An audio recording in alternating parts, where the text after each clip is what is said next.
If you've been following the summer transfer window so far, chances are you've heard of a little Italian club by the name of FC Como.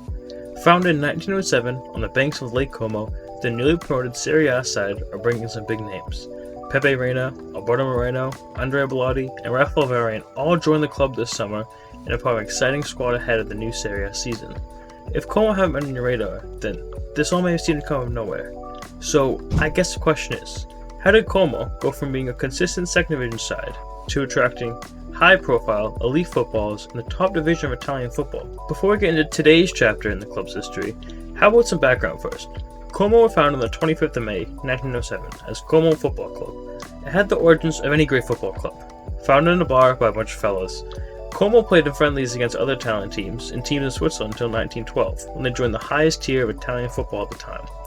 Como enjoyed a steady rise to prominence before World War II, knocking out the likes of Inter and Genoa in the cup. Once football resumed after World War II, they managed to make it the top of Italian football, becoming a regular in the top flight. Fast forward to the 1960s, and Como found themselves in the midst of what any proper Italian football club experiences: a scandal! Como played defender Paolo Bessi for 5 matches during the 1962-63 season. Only problem with that is he was meant to be suspended. Como were punished with 5 consecutive losses, which saw them relegated to Serie C, the third tier of Italian football. This marked the first time the club ever dropped this low in the pyramid, and they weren't promoted back to Serie B until 1968. Fast forward to 1975, and Como were promoted to Serie A for the second time in their history. However, they went straight back down to Serie B, and were later relegated to Serie C in 1978. Como had enough of this yo-yo nonsense and decided they had that dog in them. Head coach Giuseppe Mercurio brought back-to-back promotions to the Lakeside Club, following a Serie C title in 1979 and a Serie B title in 1980. Como remained in Serie A for just 2 seasons, but had better luck in 1985. They remained in the top flight for a total of 5 seasons. The year is 2000. Como were chasing promotion to Serie B and beat Modena 1-0. Como captain Massimiliano Faringo attacked his former teammate and Modena player at the time, Francesco Bertolotti, in the dressing room. Bertolotti ended up hitting his head, and he ended up in a coma for 9 days and was later hospitalized. Faringo pleaded guilty and was given a 10-month prison sentence as well as a 3-year ban from football. Como were promoted to Serie A in 2003 and spent the majority of the seasons in the bottom 2 spots of the table. Not only did they have this, as well as a recent incident involving Faringo burning them, but crowd violence led to a ban on games at their home ground. The disarray of the early 2000s, both on and off the pitch, caused immense financial trouble, and Como declared bankruptcy in 2004. Como's governing body was liquidated, and their former chairman, Enrico Perzozzi, transferred many assets, including player contracts, to his new club, Genoa. Como were admitted to the non-professional 4th tier Serie D, where they stayed until 2009. Como were in the 3rd tier for an additional 6 years, and promoted back up to the 3rd tier in 2015.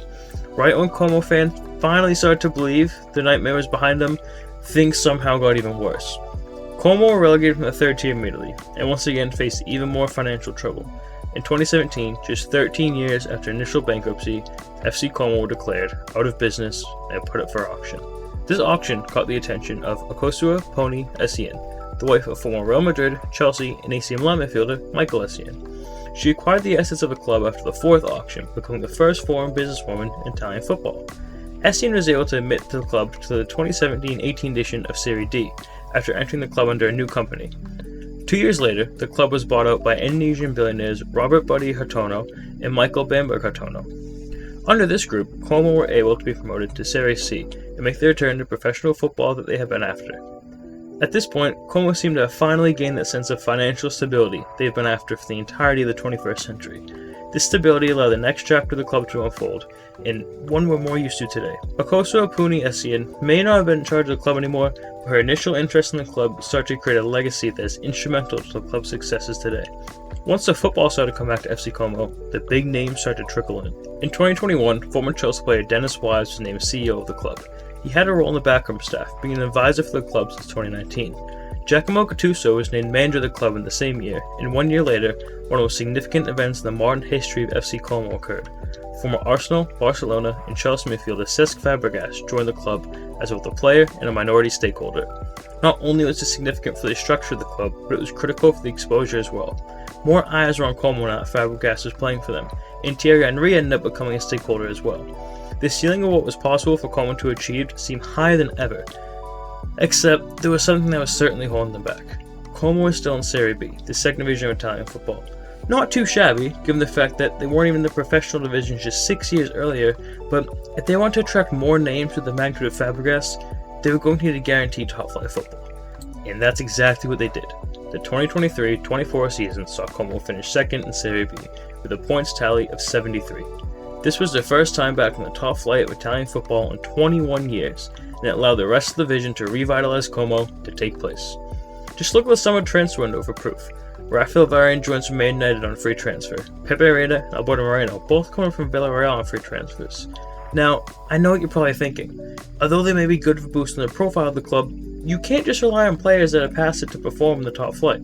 I agree with you, and so did FC Como. Como made a total of 14 signings with the summer window, spending over 40 million euros. Some of the major ones include Alberto De Sena from Cagliari, Yannick Engelhardt from Dusseldorf, Emilio Dera from Sampdoria, and Aliou Fadera from Genk. I guess the question is, where did Como go from here? Como currently have a squad value of 85 million euros. That's one of the 5 teams in the current edition of Serie A, and the second most of the 3 newly promoted teams. Being more valuable than 5 teams may not seem like a lot, but it is when you realize the footballing structure in Italy. Chances are, if you watch this video, you're probably familiar with the recent trends of English football. Newly promoted clubs spend loads of money and usually don't stay up due to the sheer amount of money in the Premier League. In the Serie A, survival isn't as hard to come by. Last year, 2 of the 3 newly promoted teams stayed up. Genoa and Cagliari finished 11th and 16th respectively. Genoa spent a total of 46 million euros in the summer window prior to the Serie A season, not too far off Como's 40 million from this summer. In fact, there hasn't been a time this century in which all newly promoted clubs were relegated from the Serie A. Keep in mind that up until the early 2000s, it was common for 4 clubs to be promoted and 5 to be relegated each season, but that's still mental when you look at the Premier League and realize that the 2021-22 season was just the 4th time that all 3 Premier League clubs survived. I guess the point I'm trying to make is that surviving your first season back in Serie A isn't the strangest thing in the world. And given what Como have had to endure in the 21 years they've been in the lower divisions, they're going to want to fight like hell to stay up. They have a well-balanced squad, plenty of big names to provide experience, and the leadership of manager Cesc Fabregas. FC Como are running one of the most interesting narratives in world football right now, and it's one that you should keep a very keen eye on. Thank you very much for watching this video. If you found it interesting, please be sure to subscribe, and I'll see you next time.